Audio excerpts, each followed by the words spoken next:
अगर पहली बीवी से तलाक हो गया हो, बच्चों की कस्टडी उसके पास हो और पति की दूसरी शादी के बाद डेथ हो गई हो, तो जायदाद का हक किस किस को मिलेगा? सोचिए, एक इमोशनल और कॉम्प्लेक्स फैमिली सिचुएशन। एक आदमी की पहली शादी होती है, कुछ टाइम बाद दोनों का रिश्ता खराब हो जाता है, डाइवोर्स हो जाता है, 2 बच्चे हैं, एक बेटा और एक बेटी जो पहली बीवी के पास रहते हैं। डाइवोर्स के बाद वो आदमी दूसरी शादी करता है, नई बीवी से एक बेटा होता है, जिंदगी नॉर्मल चल रही होती है, लेकिन अचानक एक दिन उस आदमी की मौत हो जाती है। अब सवाल ये है, उस आदमी की प्रॉपर्टी का हक किस किस को मिलेगा? क्या पहली बीवी का कोई हक बनता है? क्या पहली बीवी के बच्चे जो उसके साथ रहते हैं उन्हें कुछ मिलेगा? क्या दूसरी बीवी और उसका बेटा सब कुछ ले जाएंगे? आज हम इसी सिचुएशन का एक इमोशनल, प्रैक्टिकल और कानूनी एनालाइज करेंगे सिंपल लैंग्वेज में। सबसे पहले बात करते हैं डाइवोर्स के बाद पहली बीवी का स्टेटस क्या होता है।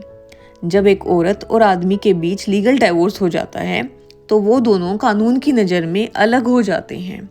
ये डाइवोर्स एक म्यूचुअल या कंटेस्टेड फॉर्म में हो सकता है, लेकिन जब फाइनल डिक्री कोर्ट से मिल जाती है तब पहली बीवी उस आदमी की लीगल हियर नहीं रहती। यानी अगर पति की डेथ हो जाए और कोई विल नहीं लिखी गई हो तो पहली बीवी उस प्रॉपर्टी में हिस्सा क्लेम नहीं कर सकती। कोर्ट क्लियरली मानता है कि डाइवोर्स के बाद दोनों के रिश्ते और उनके लीगल राइट्स समाप्त हो जाते हैं। अब बात करते हैं बच्चों की कस्टडी और जायदाद में हक, क्या कनेक्शन है।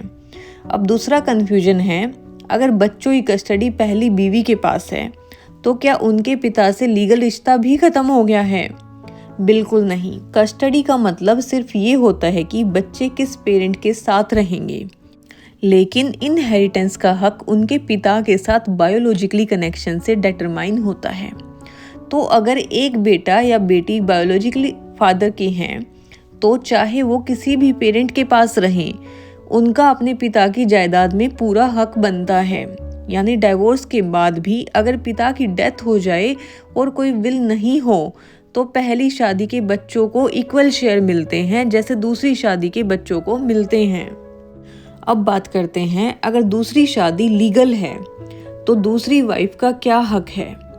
अगर पहला डाइवोर्स हो चुका था और उसके बाद दूसरी शादी लीगल रूप से की गई थी तो दूसरी बीवी उस आदमी की लीगल वाइफ होती है और लीगल वाइफ को हस्बैंड के डेथ के बाद इनहेरिटेंस राइट्स मिलते हैं।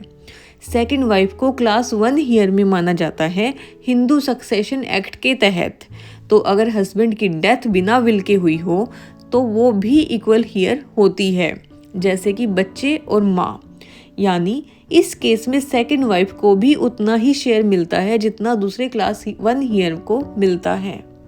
अब बात करते हैं हिंदू सक्सेशन एक्ट का क्या रोल है। हिंदू सक्सेशन एक्ट 1956 जो हिंदू, बुद्धिस्ट, सिख और जैन्स पे लागू होता है, कहता है कि अगर कोई हिंदू आदमी बिना विल के मर जाता है, इंटरस्टेट डेथ, तो उसकी प्रॉपर्टी ऑटोमेटिकली उसके क्लास 1 हीयर्स के बीच बराबर हिस्से में बंट जाती है। जैसे कि क्लास 1 हीयर में ये लोग आते हैं, माँ, लीगल वाइफ, बेटा या बेटी। इम्पोर्टेंट ये है, एक्स वाइफ या डिवोर्स्ड वाइफ इस लिस्ट में नहीं होती, तो पहली बीवी ऑटोमेटिकली एक्सक्लूड हो जाती है। इसको एक उदाहरण के साथ समझते हैं। एक आदमी था जिसका डिवोर्स पहली वाइफ से हो गया था। उसके 2 बच्चे थे, एक लड़का एक लड़की। कस्टडी पहली बीवी के पास थी। दूसरी बीवी से एक बेटा हुआ। माँ जिंदा है, पिता का देहांत हो चुका है। तो जब आदमी की डेथ होती है बिना विल के, तब लीगल हीयर्स कौन होंगे? माँ, दूसरी बीवी, पहली शादी का बेटा, पहली शादी की बेटी, दूसरी बीवी का बेटा। टोटल 5 हीयर्स होंगे। अब बात आती है कौन क्या हिस्सा लेगा। अगर प्रॉपर्टी 1 करोड़ की है तो माँ 20 लाख लेगी, दूसरी बीवी 20 लाख लेगी, पहली शादी का बेटा 20 लाख लेगा, पहली शादी की बेटी 20 लाख लेगी, दूसरी बीवी का बेटा 20 लाख लेगा। सबको बराबर का हिस्सा मिलेगा। ये इसलिए है क्योंकि सब क्लास 1 हीयर हैं। पहली बीवी को कुछ नहीं मिलेगा क्योंकि वो डाइवोर्स्ड थी। अब बात करते हैं, अगर विल होती तो क्या फ़र्क पड़ता। अगर डिसीज्ड आदमी ने एक प्रॉपर रजिस्टर्ड विल लिखी होती तो डिस्ट्रीब्यूशन अलग होता।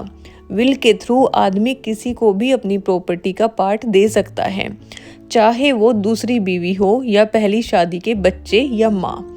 लेकिन अगर विल नहीं होती तो court automatically Hindu succession act के अनुसार प्रॉपर्टी बांट देता है। अब बात करते हैं, अगर बच्चे इलेजिटिमेट होते तो। अगर पहली या दूसरी शादी इलीगल होती या शादी से पहले बच्चे पैदा हुए होते, तब भी उनका पिता के साथ DNA based blood relationship prove हो जाए तो उन्हें भी सक्सेशन में शेयर मिलता है। लेकिन ये प्रूव करने के लिए कोर्ट में एविडेंस देना पड़ता है। अब बात आती है, लीगल हेयर सर्टिफिकेट कैसे बनवाएं। अगर किसी व्यक्ति की डेथ हो जाए बिना विल के तो सभी वारिस को लीगल हेयर सर्टिफिकेट बनवाना पड़ता है। ये सर्टिफिकेट एसडीएम ऑफिस या तहसील से मिलता है। पैन, आधार, डेथ सर्टिफिकेट के थ्रू अप्लाई करना पड़ता है। इसके बिना mutation, property transfer, insurance claim possible नहीं होता। लीगल हेयर सर्टिफिकेट बनने के बाद ही जायदाद का बंटवारा लीगल रूप से हो सकता है। अब बात करते हैं प्रॉपर्टी म्यूटेशन और ट्रांसफ़र के बारे में। लीगल हेयर सर्टिफिकेट मिलने के बाद जो लोग हेयर्स होते हैं उनके नाम प्रॉपर्टी रिकॉर्ड्स में अपडेट होती है। इस प्रोसेस को म्यूटेशन कहते हैं। म्यूटेशन के बाद प्रॉपर्टी बेची जा सकती है, बैंक अकाउंट से पैसे निकाले जा सकते हैं, FD, mutual funds, share transfer किए जा सकते हैं। ये सब प्रोसेस कोर्ट के ऑर्डर या लीगल डॉक्यूमेंट्स के थ्रू होता है। इसके बाद बात आती है, अगर डिस्प्यूट हो तो क्या करें। अगर किसी हेयर ने ऑब्जेक्शन उठाया है, जैसे दूसरी बीवी कहती है कि पहली शादी के बच्चों का हक नहीं है, तो मैटर कोर्ट में चला जाता है।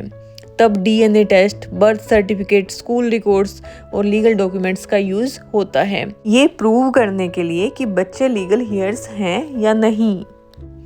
अगर कोर्ट सेटिस्फाई हो जाए तो पहली शादी के बच्चों को भी उनका शेयर मिलता है। एक रियल लाइफ एग्जाम्पल के साथ इसको और अच्छे तरीके से समझते हैं।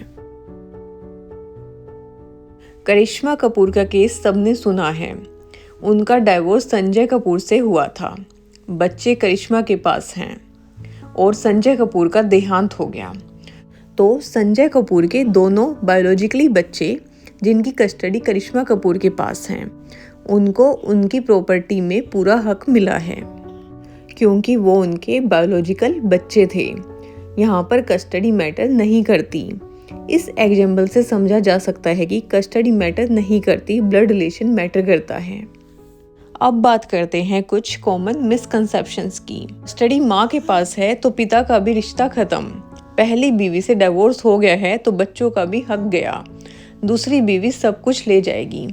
तो सच ये है कि बच्चों का हक उनके पिता के जायदाद पर तब तक रहता है जब तक वो बायोलॉजिकली हैं।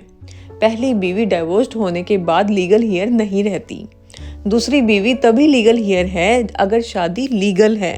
इसको एक टेबल के साथ समझते हैं, किसको क्या मिलता है जायदाद से। पहली बीवी जो कि लीगल हेयर नहीं होती डिवोर्स के बाद, उसको जायदाद से कुछ भी नहीं मिलता। पहली बीवी के बच्चे, उनको इक्वल शेयर मिलता है। दूसरी बीवी के बच्चे, उनको भी इक्वल शेयर मिलता है। दूसरी बीवी को भी इक्वल शेयर मिलता है क्योंकि वो उस टाइम पे लीगल वाइफ है। और माँ जो जिंदा हैं उनको भी इक्वल शेयर मिलता है। पिता को इक्वल शेयर नहीं मिलता क्योंकि वो क्लास 1 हेयर की लिस्ट में नहीं आते। अगर आप इस तरह के सिचुएशन में हैं या किसी फ्रेंड फैमिली को ऐसी प्रॉब्लम फेस करनी पड़ रही हो तो पहले एक लीगल हेयर सर्टिफिकेट बनवाएं, प्रॉपर्टी का एग्जैक्ट वैल्यू और टाइप लिस्ट करें, कोर्ट में या एसडीएम ऑफिस में एप्लीकेशन दें। अगर डिस्प्यूट हो तो सिविल कोर्ट में पेटिशन सूट फाइल करें। किसी प्रॉपर्टी लॉयर से या फैमिली लॉ एडवोकेट से सलाह जरूर लें। अगर आपको ये वीडियो हेल्पफुल लगा हो तो लाइक करें, शेयर करें और कमेंट करके बताएं क्या आप किसी और लीगल कन्फ्यूजन पर वीडियो चाहते हैं। इस टॉपिक को समझना सिर्फ कानूनी रूप से नहीं, एक इमोशनली सेंसिटिव एंगल से भी जरूरी है। बच्चों का हक पहले होता है और लॉ उनकी सुरक्षा करता है। मिलते हैं अगले वीडियो में एक नए कानूनी सवाल के जवाब के साथ। जय हिंद।